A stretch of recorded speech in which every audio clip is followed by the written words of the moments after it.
Hey everybody, welcome back to the channel. Today we're going to be looking at the EV Station Lite by Ubiquiti. Pretty excited to take a look at this unit. I have not seen one reviewed anywhere, or I haven't even seen any real pictures of it besides the renderings on their website and on their advertising for this unit. I haven't even really seen anybody talk about owning one of them. So I'm pretty excited to take a look at this and see what it's all about. If you have not seen the video that I did on Ubiquiti's other EV charging product, the EV Station Pro, I'll link that here. You want to go check that out. The EV Station Pro is their, is more of their commercial product aimed at businesses and that kind of thing. And that unit has some really cool features, like the big screen on the unit, of course, is the most obvious one, but it also has a really big price tag. So the MSRP on that unit is about $1,200, where the EV Station Lite here is about $500. So the EV Station Lite is priced more competitively with other consumer EV chargers on the market, like the ChargePoint Home Flex, for example. So first we'll do an unboxing and take a close detailed look at what you get and the hardware. But first I do want to offer a quick disclaimer. Ubiquiti did send me this product free of charge to get my feedback on the unit. If you want to know more about how that transpired, I'd encourage you to watch my follow-up video on the EV Station Pro, which I'll link to in the description. But the long and short of it is, Ubiquiti did not pay me for this review. They actually don't even know I'm making this video. I have not told them I'm making a video. They have not asked me to make a video. They have not told me what to say. They simply shipped it to me and asked for feedback on the unit. So just wanted to put that disclaimer out there. So with that out of the way, let's take a quick look and unbox this unit. Alrighty, so if history is any indication, this is probably a box within a box. And just like the EV Station Pro, it looks to be very well packed. So yes, we do have a box packed within an outer box. So love the double boxing. And we've got the nice little fabric handle on the inner box like we did on the EV Station Pro. So this really just looks like a miniature version of the box that the EV Station Pro came in. Alrighty, so we've got a little preview of what's to come here on the box, the EV Station Lite. Alrighty, let's take a look at what's inside.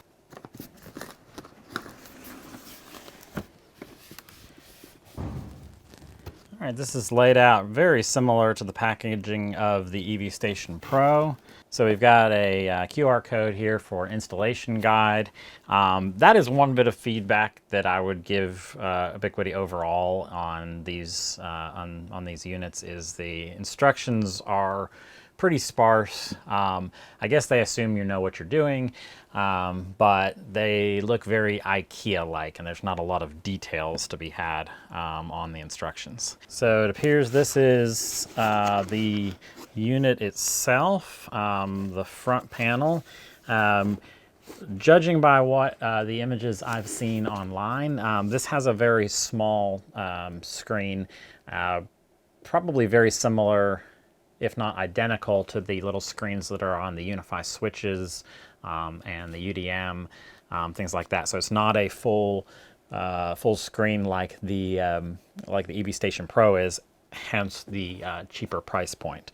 So let's peel this back. Nice mirror finish. Looks like there might be some sort of a light bar up here. We'll have to take a look at that later. And then I don't know if you can see, I'll see if we can get in closer. So if you look real close, you can see that small screen on the front of the unit, that little box, and then above it, what appears to be some sort of a light bar maybe. I don't know, we'll find out. And then we've got their logo down here. So it's a sharp looking unit. Of course, it's going to be a major fingerprint magnet, but that seems to be kind of what manufacturers are going for these days, a lot of that piano black plastic. Should be less of a deal on this than the EV Station Pro, because I do not believe this is a touchscreen, but we'll confirm that later. All right, what's this little guy? So this is a little dock for the charging handle that you can screw to the wall. This, if you saw my video on the EV Station Pro, you know, I did not like the way the handle docks on that unit, because it just gets in the way of the cord and everything else. So this, in my opinion, is the way to go. The Ultium charger that I originally had for my Lyric had something similar to this. Now theirs you wrap the cord around, but again, a separate docking place for the handle. So I think that's the way to go. I'll be interested to see what the cord management is like on this. I think it just hangs around the unit and then you plug this in beside it, but we'll take a look. Looks like we have a little template to mark on the wall for the screws. All right, more hardware. So this appears to be the base that mounts to the wall. Totally different than the EV Station Pro. You know, it's not really a criticism as much as a surprise. You know, it seems from a manufacturing standpoint that it would have been simpler to make the same base for both the EV Station Pro and the EV Station Lite. Just seems like that would be simpler, but hey, you know, like I said, not really a criticism. I will say both this and the unit I just pulled out feel like they're built like tanks. They've got quite a bit of heft and weight to them. They really feel, I mean, even though it's obvious that this is plastic, it does not feel cheaply made. So in fact, for the price point, this actually feels more substantial, better built than the ChargePoint unit does. So a lot less plasticky. We'll see how it performs compared to the ChargePoint. But build quality, yeah, I like the build quality.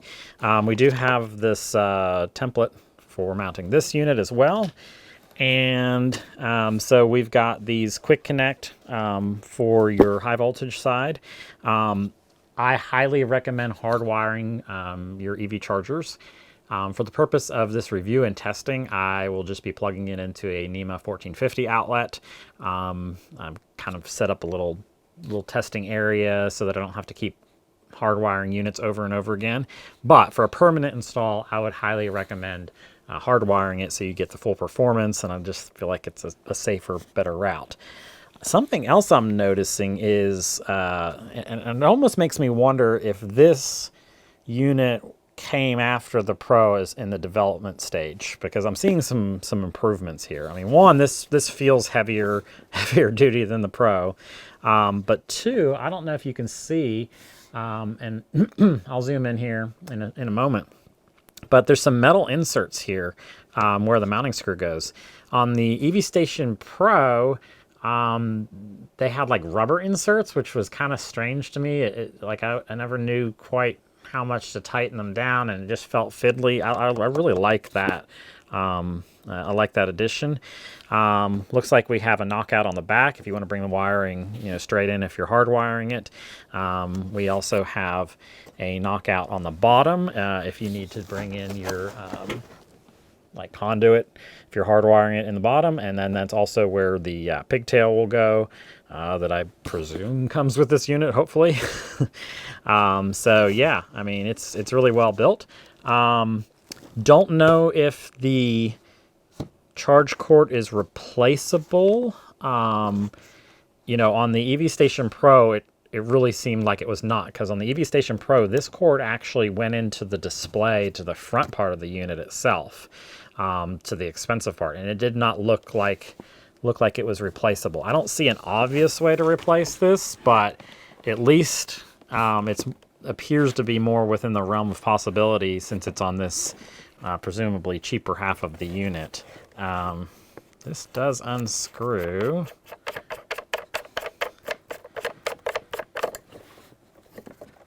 Yeah, I don't see really any sign of an obvious way to replace this. I'll have to do a little more digging on that. Like I said, their instructions are typically not very detailed, so I don't see any screws in here.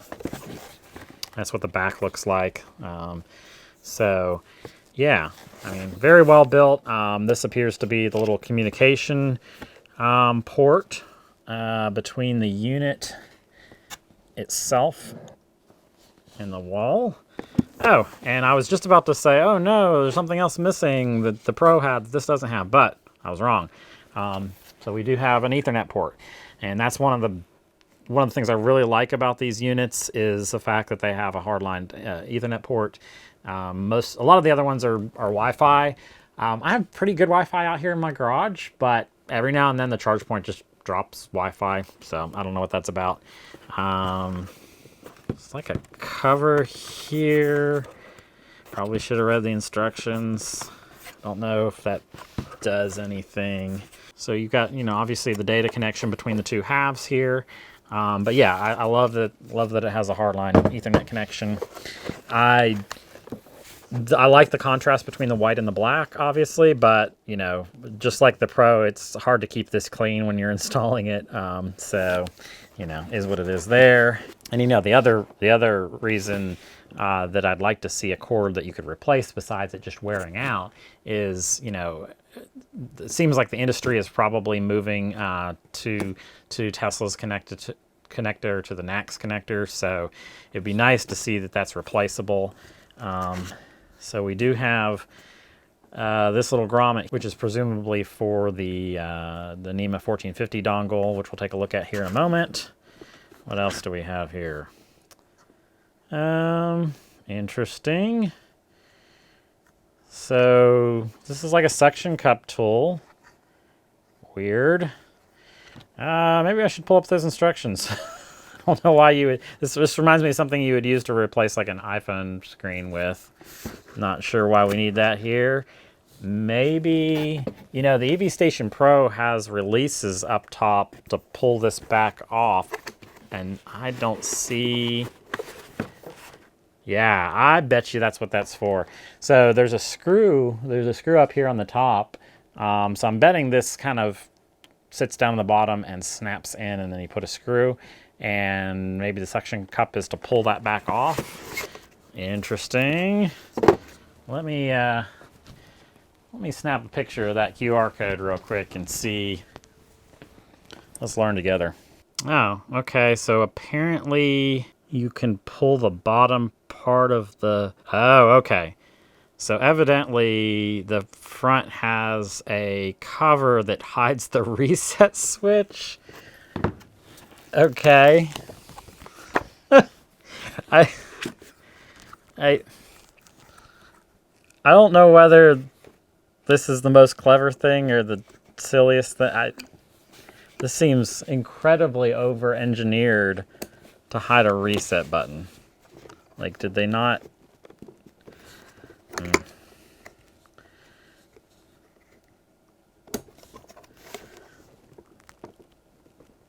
Ugh, I don't like that feeling. Yeah, it says just pull it straight off. Gosh, I would hate to break this before I even put it up.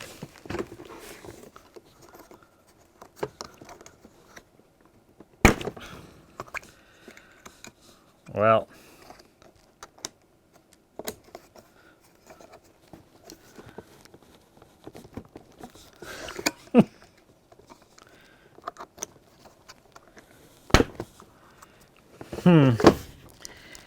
well, hopefully you don't need to do a hardware reset on it. I don't remember the Pro having a reset button at all.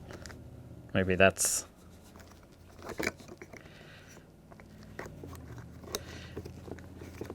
Well, I'm going to wait till I get this on the wall. Maybe we'll revisit that. It's really strange. I mean, I guess I can see the point in doing that so that if you have this out in public, that, for security, that people can't walk up and reset it easily without this tool. But it seems like it'd be a lot easier to put that reset button on the back here somewhere. Kind of begs the question of, could you use this on here? Yes, you can. Works great on there. And there's a whole lot of nothing. Okay, there's a USB-C port under here, so I'm not sure what that's about, because again, the instructions are very sparse. Maybe some sort of, oh, you know what? I think they have some payment terminal options, and it looks like there's some space in here to snap something in, so I bet you that's what that's for. The suction cup tool works very well there, but now that I have all kinds of nasty fingerprints on the front of this beautiful charging station. Oh, there we go. Wow, that just felt, I mean, this is plastic, it's not glass, but it felt very wrong. So yeah, that that is the most over-engineered thing I've ever seen. We'll get in close here. You can see the teeny tiny reset button back behind here. So yeah, I don't know how I feel about that. It's clever. It'd be kind of cool, like if maybe they sold other plates. You know, that could be fun, different colors. I don't know. But that's an interesting design choice. Not saying it's a bad design choice necessarily. It's just very strange. Oh, maybe I was doing this wrong. Maybe it goes in the top and then clicks in the bottom. Yeah. All right. I bet it works a lot better if you do it like this.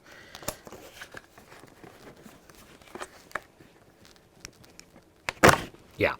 It's a lot easier putting it at the bottom. Now I'm going to have to go back and look at those instructions because I really don't remember the instructions being very specific. Like, it looked like you just put it in the middle. Let's look at the instructions again. Yeah, I mean, they just kind of have it at the middle. I mean, to be fair, I was up quite a bit at the top, so maybe it would have worked better. But yeah, I mean, I'm not knocking it necessarily. It's just, that's a very interesting design choice. But hey, it's a well-built little unit. I'm not upset at it. All right, so let's take a look and see what's in here. Looks like the same charging handle that the other unit has, but there's no NEMA 1450 or any other type of way to wire this up that's not hardwired. And it's kind of interesting because I mentioned when they offered to send me this unit, in addition to the Pro, I did mention that I was gonna just use a 1450, so there wasn't any indication that I couldn't do that.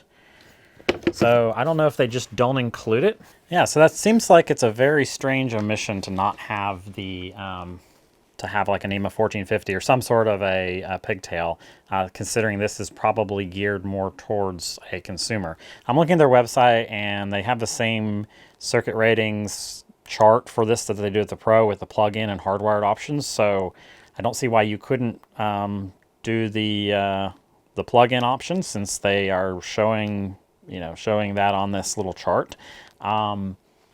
Thankfully, I have one of those cords that came with the Pro, so I'll be able to use that.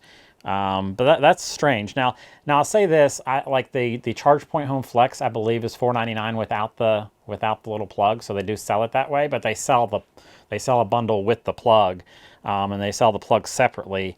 And I'm not seeing that listed anywhere with the EV Station Lite. Like, I'm seeing a stand adapter and a stand, but I'm not seeing any way to buy the plug. So that's a strange choice to include it in the Pro. You would think it would be the other way around.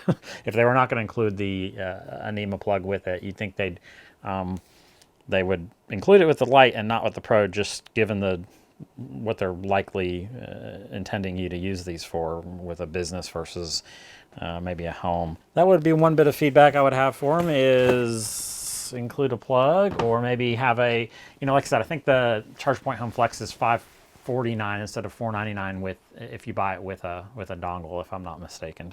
There again, I mean, my recommendation would be against using a dongle, but I know a lot of people do that instead of hardwiring them.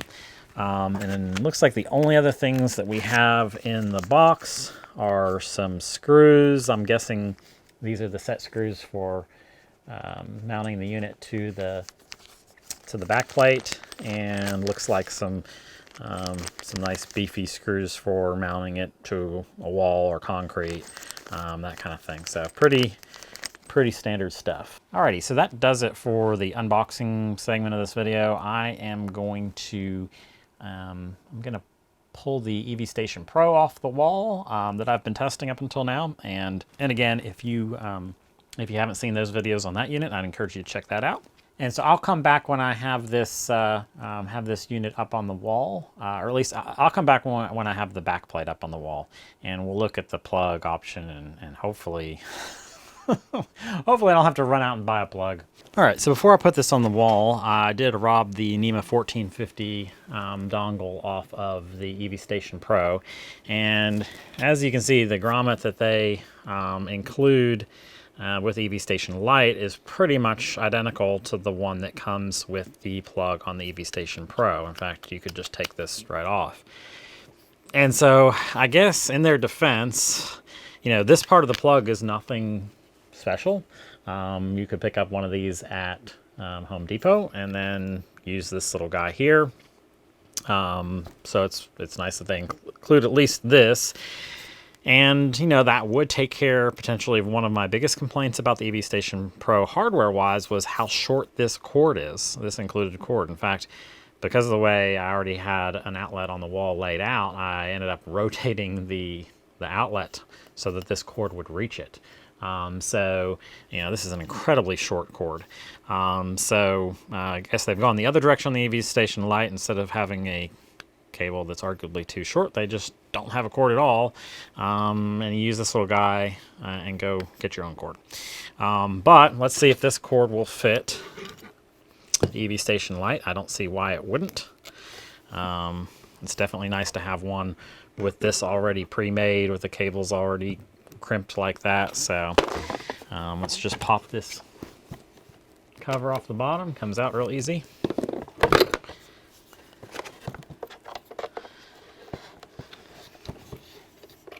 Definitely not as much room to work in this base as there is on the Pro, but all right, just got that snugged up. So yeah, shouldn't be any reason why we can't use this plug. We'll just want to make sure that we set the amperage to match the breaker that we have installed. Yeah, so little bit more cramped to work in here, but it's definitely doable to move this plug over from the EV Station Pro. I realize that probably doesn't matter to most of you because probably no one else will ever be moving this dongle from the Pro to the Lite, like ever. But that's what we'll use for our testing, and I would say just count on, if you're not going to hardwire it, again, my recommendation would be hardwiring it, which then this whole point about the cord is mute. But if you're not going to hardwire it, buy the appropriate cord at Home Depot. Make sure that it's not too thick to fit in this included grommet, and then you should be good to go. And just because we have the unique opportunity to do this, just a quick comparison between the EV Station Lite wall mount and the Pro. So again, there's a footprint difference, of course. You do have a little more room to work over here.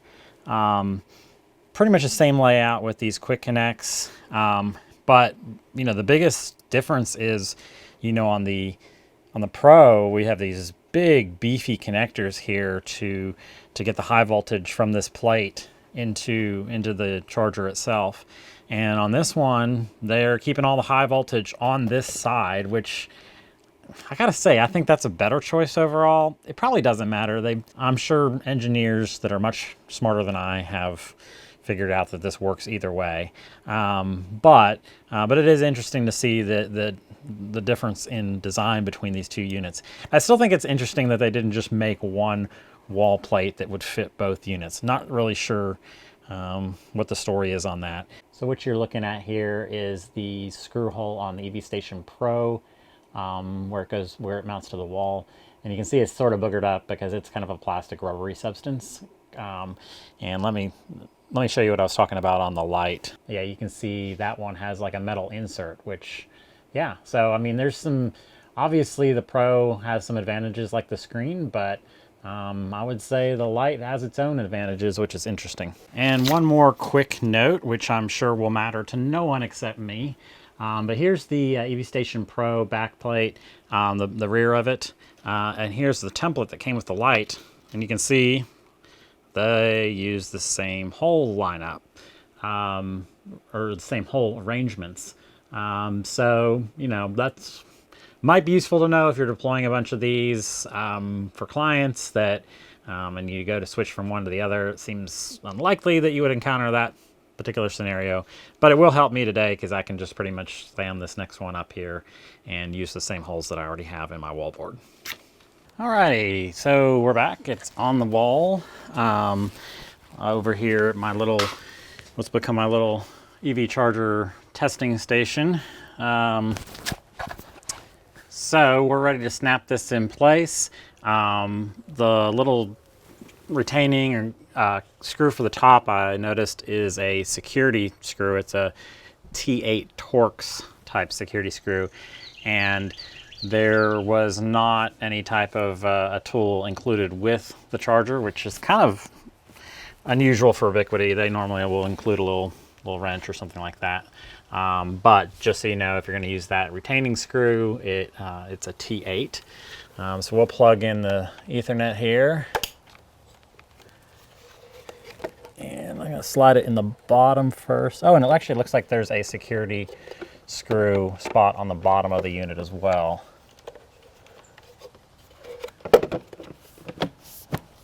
So it does not have any of the little fancy release buttons like the Pro does, so I would definitely recommend installing these screws, these retaining screws.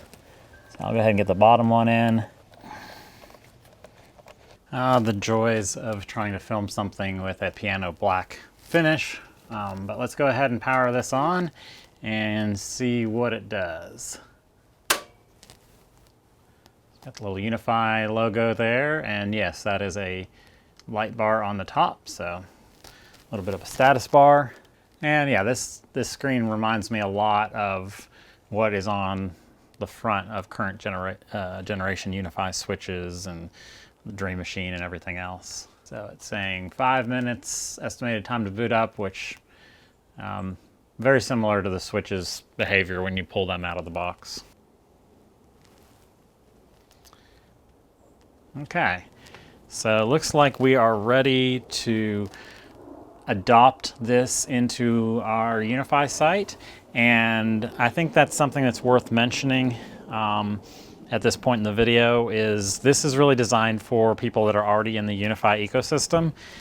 So you are going to have some sort of a Unifi controller in order to really fully take advantage of what this charger can do. You know, of course, there's several controllers that Ubiquiti offers. They've got the Dream Machine lineup. You know, there are cloud keys, which are significantly cheaper, and you can even run your own Windows controller for free. That software is free, but you do have to have that in order to fully utilize this charger. Speaking of Unifi's ecosystem and controller, we are in Unifi Connect, and you can see it's already popped up and said that it has detected a EV Station Lite. So we're going to go ahead and adopt that.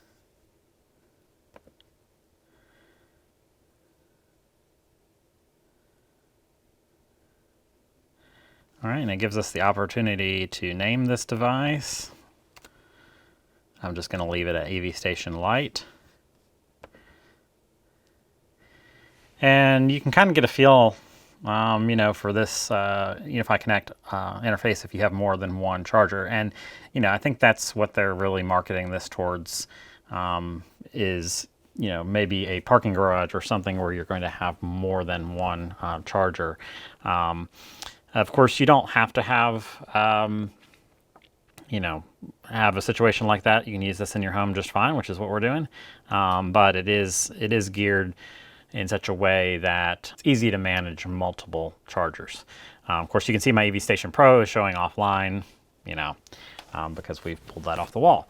So it's doing a firmware update. Looks like we've got it's kind of hard to tell because it's getting washed out on the screen, but the little light bar is flashing blue and white, and we are restarting.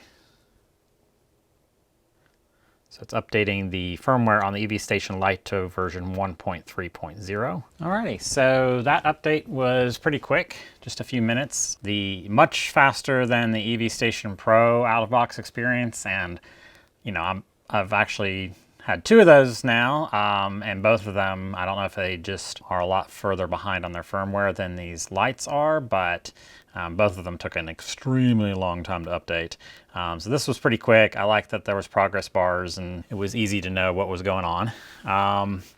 So yeah, let's click in here and take a look. And it looks like the layout is similar to the Pro. And of course, we're gonna have to plug into a car to kind of get an idea of how this unit operates. Does look like we have similar options, including a display label, which I'm surprised about, given the little screen. So we have added that. There doesn't seem to be any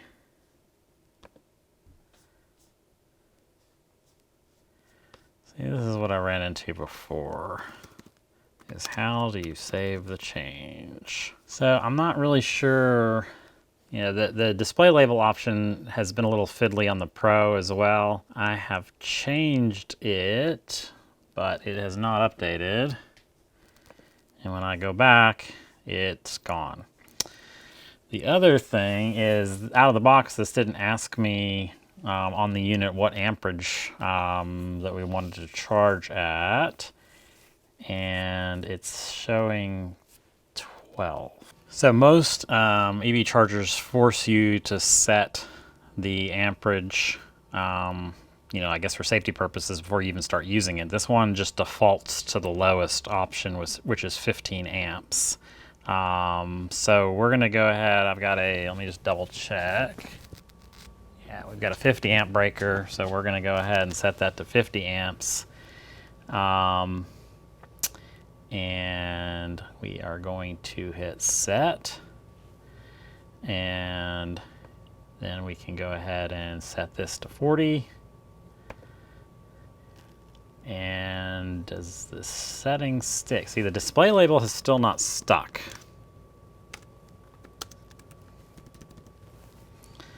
So it looks like maybe, I mean, as soon as I change any other setting, what I've typed in here goes away. So it looks like that's definitely still buggy on this one, or I'm blind and I'm missing what I'm supposed to be doing. So while the display label stuff has not stuck, the amperage did, so that's, I guess, what's important. And I will be very curious to see how this behaves during charging, because one of the big problems or complaints that I had with the EV Station Pro was how it handled when it was done charging. It didn't really, the information on the display wasn't laid out well. It wasn't the greatest UX design I've ever seen. So I am going to, let's go ahead and do a quick charge. All right, so I'm going to go ahead and plug her in.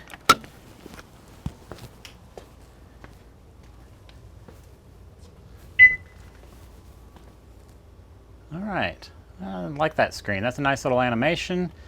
So we're showing the charging rate, which is 9.7 kilowatts, 9.8.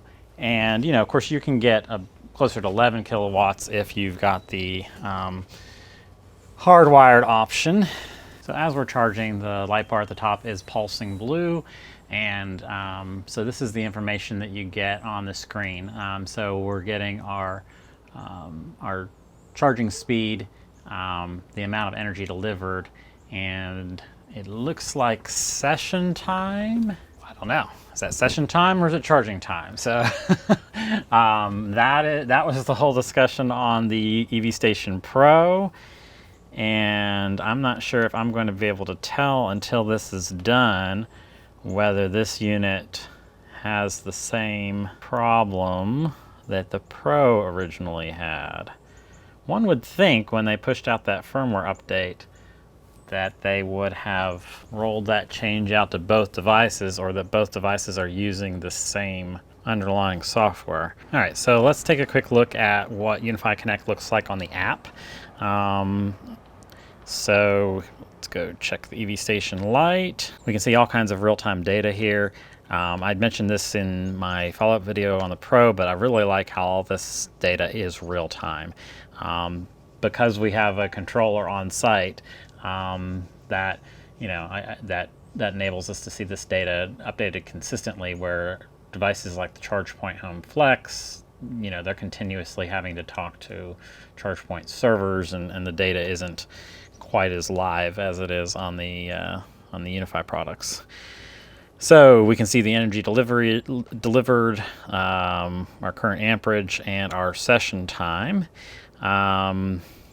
So we are probably going to have to wait until this finishes charging in order to see what kind of behavior it has as far as session time versus charging time, or if there is even a difference between the two of them. Let's pop over to the desktop app in case you missed the other video. I'll show you the rest of this interface here. So again, we're getting the same information as far as charging goes. Information on the charger. Insights, nothing here yet because we haven't charged anything yet. And of course, you saw the settings. We can name the device. We can allow charging or not. Usage mode is open. That means anybody can just roll up and charge, or you can integrate it with Unifi Identity. Display label, which seems to be fiddly at best. Support information, so you could put a message in there that would say, hey, contact whoever for help with the charger. We can turn off and on the LED indicator. That's cool. Display brightness. And of course, we looked at the maximum output setting. And even though we don't have any statistics to go off of on this unit, we can just go over here to the statistics tab to look at what you can expect after multiple charging sessions. So I'll change this to all time, and you can see we get all kinds of really cool geeky information. Total energy delivered, total charging sessions, total charging time, average session time, average energy per session. And what I'm interested to see is, so we can see yesterday I did a charging session on EV Station Pro, and it breaks out the session time and the actual time it took to charge. And initially on the Pro, it was just a session time, and that counter would run forever. So you really had no way of knowing when the unit was done at a glance. It had the same activity on the screen. So I'm anxious to see what happens when my car finishes charging. Alrighty, I just heard the relay in the EV Station Lite click off, and the car has told me it's done charging. And oh no, this charger has the same problem that the EV Station Pro initially had before the updates. The same problem that caused me to end up returning it. And that's that even though this charger is delivering 0 kilowatts of power, the little blue light is still pulsing, indicating it's charging. The app, let's go ahead and pull up the app. So here we are in the Unifi Connect app, and you can see that it shows that it is charging. So this is like the same behavior that the EV Station Pro initially had. So I'm sure they can fix this in software. I'm shocked that that they didn't just fix this for both models. So basically, there's really no way to know that that the charging session is complete unless you walk up to this itty bitty screen and see that it's delivering 0 kilowatts, or you look at the app app and see that it's currently shows 0 amps of 40, and that kind of thing. And that leads me on to a problem that still exists in the Pro to this day, is that there's no notifications either. So there's no charge complete notifications. There's no notifications that you can set up for charge reminders or anything like that. So unless you are looking very closely at the app or the screen and looking for the metric of how much power is it delivering, there's actually no way to know that the charging session has completed. Now, after my initial video of the Pro, Ubiquiti did fix that, and I would suspect that they will eventually fix this. And they have told me that charging notifications are on their roadmap and coming soon. Another criticism I had of the EV Station Pro is there's no way to track energy costs. So you've got all these other metrics. It would be really nice to be able to put in your energy providers per kilowatt rate and be able to see how much each session cost, and maybe how much energy costs you have per month and per year and everything else. And so that's another item that they have confirmed is on their roadmap, but it doesn't exist yet. I'm really shocked though that this whole UX issue of it saying it's still charging when it's obviously not, is still a thing on this model, when it was already corrected on the Pro. Let's take a look at the desktop app. So same thing here, obviously. We just have this session time, which is going to continue to count up forever. If you go back and look at my other 2 videos on the Pro, you can see the same behavior in the initial video and how they solved it. So I'm gonna guess they'll solve it on this one too eventually, but it's just like, come on guys, we already know this was a problem. Why are we still doing this? So let's take a quick look at what happens when you unplug it from the car. On the Pro, you get a nice little charge complete sign when you unplug it, or screen when you unplug it. And it behaves as if you would expect it to when the charge is complete. And I'd like to see that stuff show up when the charge is complete instead of having to physically unplug it. So let's take a look. All right, so we got charge complete on the app, and we have a nice little charge complete screen on the charger itself. So it shows you how much energy was delivered, and it shows you the overall session time. And so that's a nice little screen. I think that's what should happen, when the charge is actually complete, or at the very least mimic what they've done on the Pro. So let's go over here and go on the desktop app and look at so we can see the charge time and the power usage. What I'm interested to see, it's gonna be interesting. Let's go over here to statistics.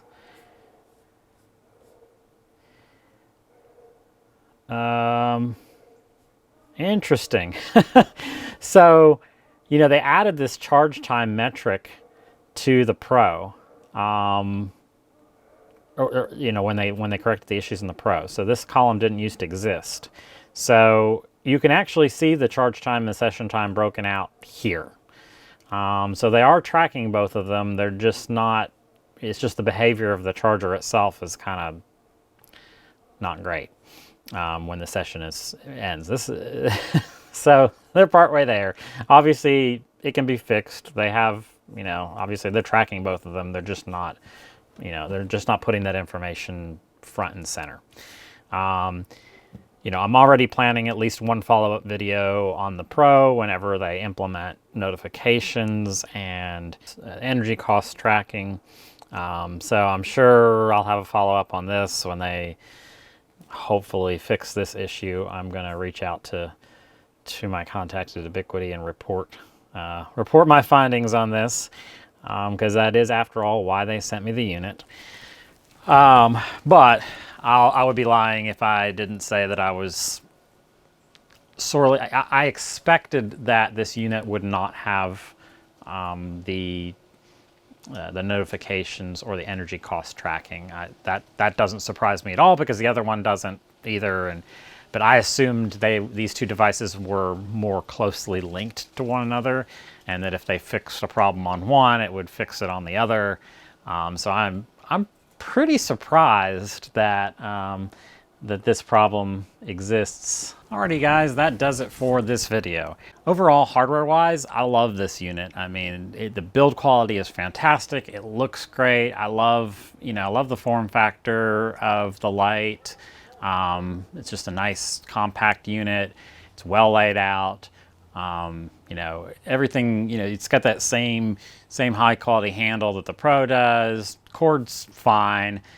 So hardware-wise, it's a great piece of kit, and I think it has the same potential and promise that the Pro does, but we're not there yet. I'm encouraged that that Ubiquiti reached out and sent these units and wants all the feedback that that they can get. So that's encouraging that they have commitment to make these products all that they can be. But if you're a Unifi fan, if you're in the Ubiquiti ecosystem already and you're considering one of these chargers, whether it be the Pro or the Lite, just make sure you know what you're signing up for. So hopefully these videos have been helpful and let you know where we're at with these products. The Pro is obviously, with those updates that it got, is a lot closer to being, in my opinion, a complete product and ready for prime time. But this one, this one definitely has a half-baked feel for sure. To their credit, it does seem like they're committed to making these products better. The wheels at Ubiquiti spin very slowly when it comes to these updates. I think I started this whole adventure on their chargers back in August, and here we are with this same version, or with the same problem on the Lite. So it is what it is. Does it charge the car? Sure. Yes, of course. So at the end of the day, that's the most important thing. But for what they're marketing it as, it should be better. So that's all for this video in this series of EV charging adventures. I'm sure I will have a follow-up video in the coming weeks. And until then, I hope you'll consider subscribing to the channel and checking out the other videos that we have on the EV Station Pro, as well as the ChargePoint Home Flex and the GM Ultium charger. I do a lot of other things on this channel, car repair videos and other things. Lots of videos on the Cadillac Lyriq. And some other cars that we own and have owned. So it's not just all about EV charging, it's just turned into that here lately. Until next time, thanks for watching.